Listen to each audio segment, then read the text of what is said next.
Hello students, this video is in continuation with my previous video on pollination mechanism in living gymnosperm, where I shared with you that in gymnosperm both wind as well as insect pollination takes place, and insect pollination is considered as an ancestral trait unlike the angiosperm, where it is considered as an advanced trait. Students, 98% of pollination in gymnosperm takes place through wind. It means anemophily is more prevalent in gymnosperm.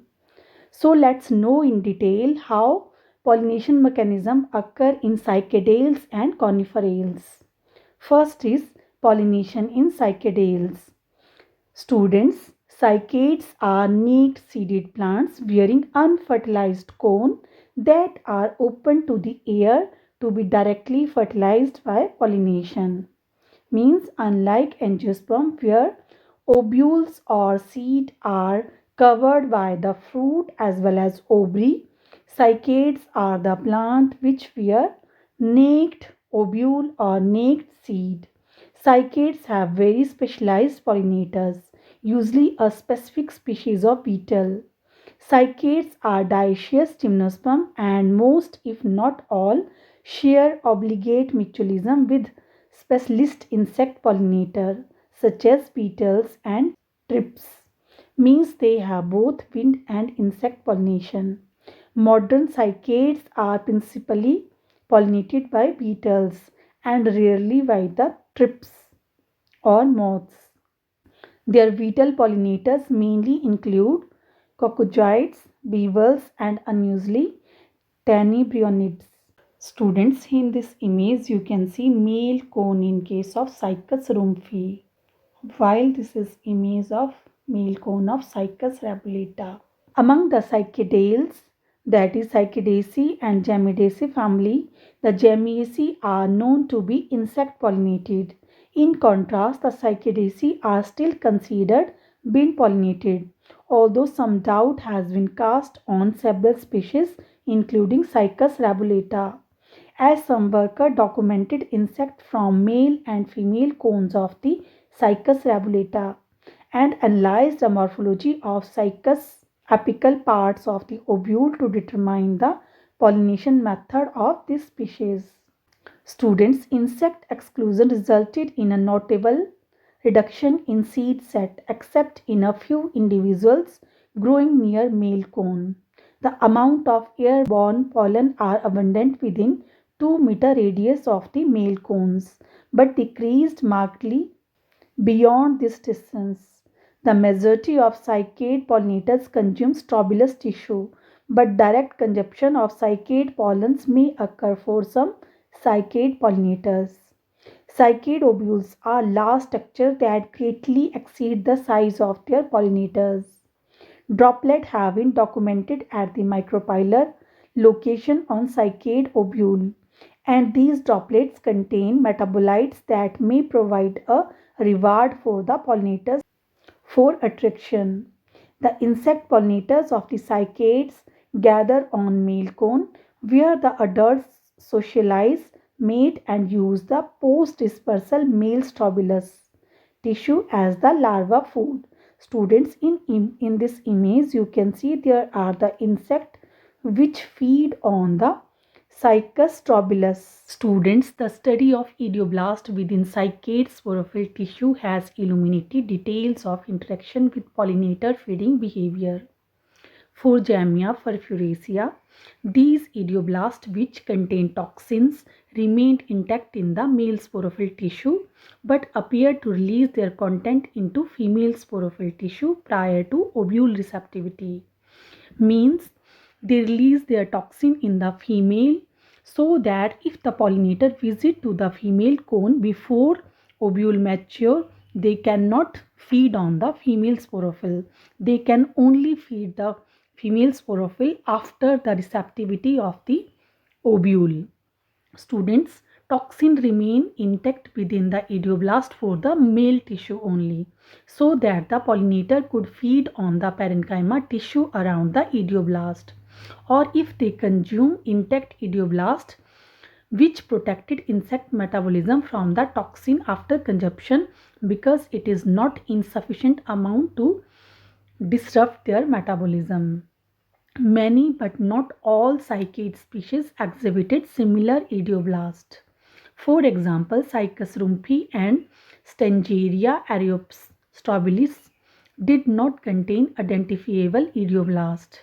In contrast, Macrozemia lucidea and Microcystis calocoma exhibited idioblast breakdown prior to pollination stage for both male and female sporophyll tissue. Means both in male and female Strobilus, pollinator can visit before the pollination only. And if they visit earlier the pollination stage, then they will not survive due to the toxins present in the idioblast. Students, this interaction among carbohydrate, nutrients and toxins within cycad strobili in relation to these idioblasts may prove to be crucial importance for developing a full understanding of how pollinators feed on the plant's reproductive tissue while enacting effectual pollination. The remarkable female Strobilus behavior represents a system that could be interesting to study in relation to specificity of pollinator attraction, diversity of sugar reward and cycad phylogeny.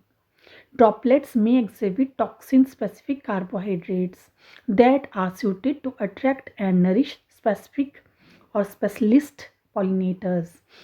Means sometimes some toxins are released by the pollination drop which is secreted by the micropylar end, and these toxins are not toxic for the certain insect pollinator so that they can maintain specificity of the pollinators. Students, in this image you can see both male and female cone or gamete of cycas. Here you can see pollination drop to attract pollinators, and here are pollen grains. Pollen grains of the Cycas rabulata were found on the body of Carpophilus callovius, that is Nitiduli and Coleopatra, one of a few species of insects collected from both male and female cones. Far from male, and thus Cycas rabulata relies on both wind and insect pollination. Although such anemophily is restricted to female trees growing within 2-meter radius of the male tree, the Nitidulus are not host specific to this cycad and primarily feed on plant tissue but serve as pollinator during pollen release. Cycas rabulata appear to be in initial mode of animal pollination as opposed to the host specific insect pollination observed in most Gymnaceae. So students, it's very clear from this discussion that insect pollination started in the cycadales and it is a primitive character. Gymnaceae are host specific, but cycas they are not host specific. And in many species you will find idioblast which contain toxins in them. In male cone they remain intact and release their toxins in female cone prior to the receptivity. Means pollinator can visit the female cone after they become receptive for the pollen grains. Students, in cycas both anemophily and entomophily is quite common. Most of the species in cycas show anemophily, and some species like in Cycas rabulata both anemophily and entomophily are quite common. But entomophily can take place only within 2 meters of the radius from the male cone. Next is wind pollination in Cycas rabulata. Students, pollens are shed at 3 cell stages consisting of a prothelial cell, generative cell and tube cell.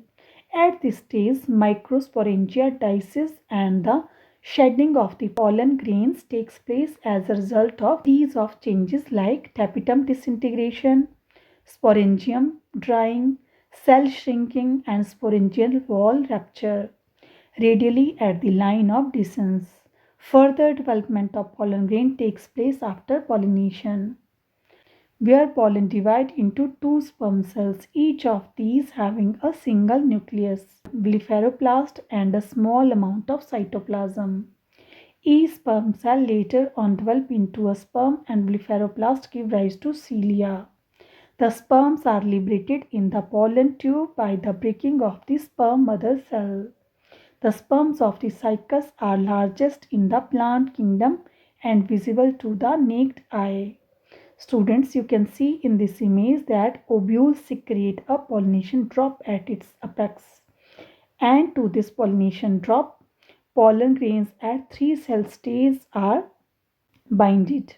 Students, each sperm is more or less triangular, top-shaped mobile structure having 5 to 6 spiral bands with thousands of cilia with a single large nucleus, as you can see in these images. Pollen grain at 3 cell stages and the series of development. By means of cilia, sperm can move freely in the pollen tube. And in cycas, we will see both pseudogamy or siphonogamy. And in this trigram, you can see clearly that pollen shed at 3 cell stages and then series of developmental changes takes place. Finally, they will form multiciliated sperms which travel through pollen tube and able to fertilize the egg. Next is pollination in Gamiaceae. Students, Paraxonotha beetles are effective pollinator of Jamia incognita, and that wind doesn't play any role as pollen vector.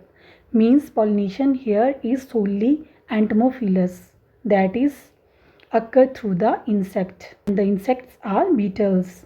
The beetles traveled a maximum dispersal distance from a male to female cone of nearly 22 meter and a minimum distance of 5 meter. Unlike Cycas rabulata, where it can travel only 2 meter distance, Paraxonotha beetles complete their life cycle in male cones. Cone produce heat in a circadian pattern associated with the elongation of the cones and pollen shedding. The increase in cone temperature appears to play an important role in beetle attraction. Pollination droplet on the micropyle is a reward to the pollinator. Means due to increase in temperature, beetles got attracted toward the male cone and pollination droplet on the micropyle attract them to visit to the female cone to facilitate further pollination and fertilization. Next is pollination in conifers. All the conifers are pollinated by wind. Pollen may be produced in enormous quantities, particularly by the species of true pinus, which is the requirement of wind pollination, which can blanket the surface of nearby lakes and ponds with a yellow scum of pollen. And also the pollens can cause allergy in humans. The pollen grains of many Pinaceae and Podocarpaceae have air bladders, as I explained to you in my previous video, which orient them in a pollination droplet exuded by the ovule, so that when the droplet is withdrawn back into ovule, the pollen tube will penetrate the nucleus to the archegonium. Students, this is the image showing male and female cones in Pinus, which are ready to release and receive pollen grains. In these images, you can see release of the yellow pollen grains into surrounding habitat, which causes shower of sulfur. And in last image, you can see wing-shaped pollen grains. Students, the pollen grains of the families that lack prothelial cells are more or less spherical. They lack air sacs and can extend a pollen tube anywhere on their surface, so that precise orientation is unnecessary. Some conifers lack a pollinator droplet mechanism. For example, in Douglas fir pollen grains land on an enlarged stigma-like growth of the micropyle, from which the pollen tubes grow into the nucleus and archegonium. The pollen grains of the Orocaceae land on the scales of the female cone, and the pollen tube reach the micropyle by burrowing into the cone scales. In conifers, the reproductive structure are borne on the cones. The cones are either pollen cone or ovulate cone. but some species are monoecious and other may be dioecious. A pollen cone contains hundreds of the microsporangia carried on reproductive structure called sporophylls. Spore mother cells in the microsporangia divide by meiosis to form haploid microspore that develop further by two mitotic division into immature male gametophyte, that is pollen grains.